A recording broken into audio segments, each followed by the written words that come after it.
and welcome to Business 300. My name is Philip Kulenshoff, and this is 300 Seconds About Business. We're all a busy people, so I have 5 minutes or less to get my point across.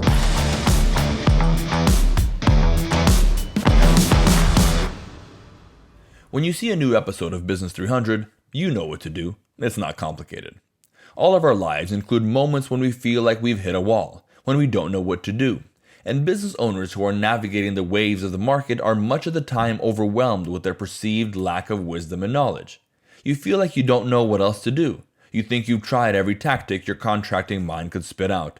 Systems, procedures, money, people. Like a hose squeezed in the middle, your head floods with problems on the intake, but drizzles droplets of answers at the back end. Being teased by false solutions gets old, and staring at the wall doesn't produce the effect you hoped for. Perhaps pacing would generate ingenuity.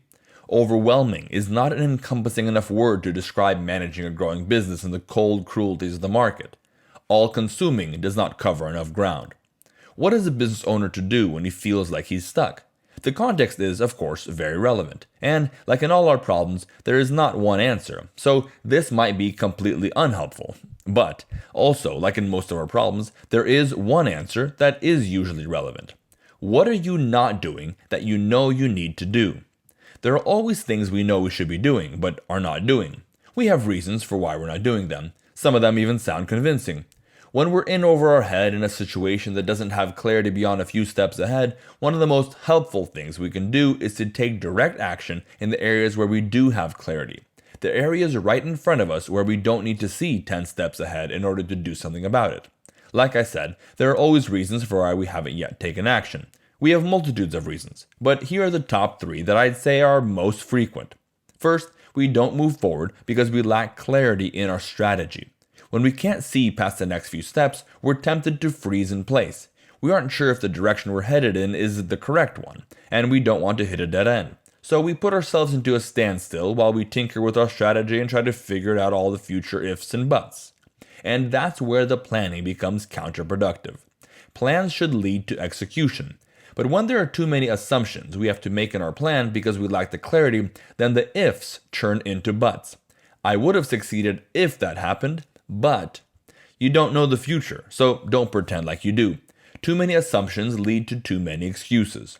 Can you not see past the next few steps? That's okay. Let your concern go only as far as you can see. You're charting new territory. You're paving the way. Take those steps, and then you'll be able to see the next few after that. You don't need full clarity in order to take action. The second reason we don't do what we know we should is we feel like we've tried it already, and it hasn't worked. I've tried implementing that system. I've talked to that employee. But if we're honest, much of the time we attempt something without following through and persevering. The system you implemented, did you enforce it? Are you holding people accountable to use it? The employee you talked to, did you hold the line? Did you follow through on the consequences? Too much of the time we start something, and before getting the results we wanted, we stop. We plant the seed, water it for 2 days, and upon not seeing any growth, we give up and move on.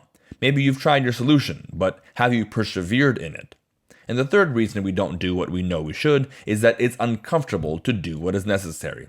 The action we know we need to take and persevere in is burdensome to us, so we keep making excuses and looking for other routes. We don't like prolonged confrontation. We're tired of doing the work. We wish the employees would just figure it out on their own. So we avoid the stinky pile and let it fester and grow while we feel overwhelmed with not knowing what to do. But we know what to do. Roll up your sleeves and get your hands dirty cleaning up the mess in front of you. Yes, it's uncomfortable. Yes, it's burdensome. But it's also a clear solution, not an undefined one as we convince ourselves of. So instead of sitting on your hands and staring at the wall, take the steps in front of you. You know what to do.